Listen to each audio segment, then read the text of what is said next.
the challenges that I hear often when a family contacts me about their baby's traumatic brain injury at birth is accepting the injury itself. And this is in the context, and this is generally for mothers, in the sense of blaming themselves in regards to the cause of the injury. And so today I want to talk with you briefly about this issue. Now, for those who are new to my page or to my information, I am what we call a birth injury or birth trauma attorney.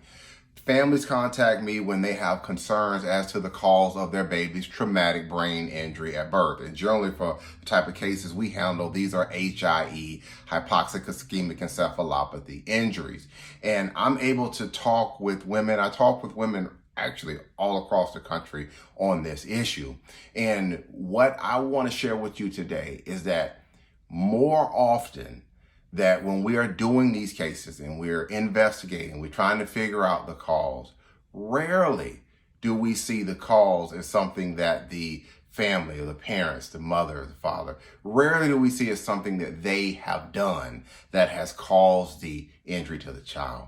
Normally when we see these types of cases and we're able to move forward with them, what we see is that something has happened on the doctors and the nurses or the hospital side. There was generally issues with the readings from the electronic fetal heart monitor. The patterns were non-reassuring. And for whatever reason, the doctors and the nurses, the hospital, they failed to see the issues that were on the monitor, giving them notice that the baby was no longer tolerating a vaginal delivery. And by, not paying attention to these things, not diagnosing certain things, not treating certain things, and then the baby is going on to suffer a traumatic brain injury. That's generally what we see. Or what we will see is that it will be something genetic or something developmental. Again, these things have nothing to do with the parents intentionally or unintentionally causing this injury to the child.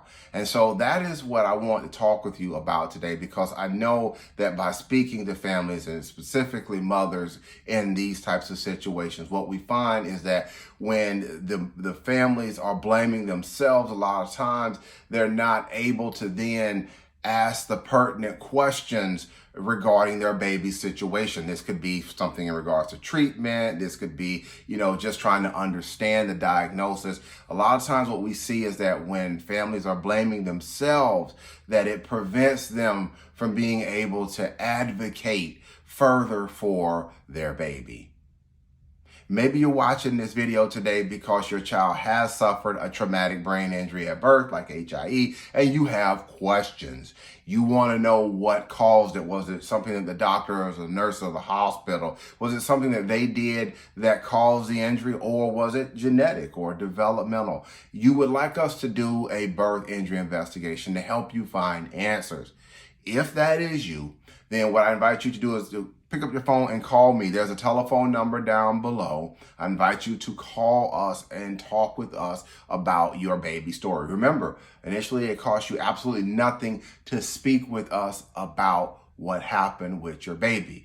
Now, before I get out of here, I want to make sure that you remember when you contact my office and you talk with my secretary, leave them a date and a time that we can return your call and talk with you. That's important. A date and a time. You want to make sure that you do that. One more thing. I practice law here in the state of Maryland, and I know that this video is online, it's on social media, so I can't control who contacts me. People contact me generally in the United States, and if you are in the United States and you contact me, but you're not in Maryland, please understand that we have to use what we call co-counsel or local counsel. In other words, an attorney in your state. And that's something that we can work to help you with, but I just want to make sure that you understand that co-counsel, that local counsel aspect of things, if you're not here in Maryland. All right, that's going to be it for today's quick educational video. Again, I'm Marcus Boston, and I'm one of the childbirth injury and medical malpractice attorneys practicing law here in the state of Maryland at Boston Law Group, LLC. We'll talk with you next time. Take care. Enjoy the rest of your day.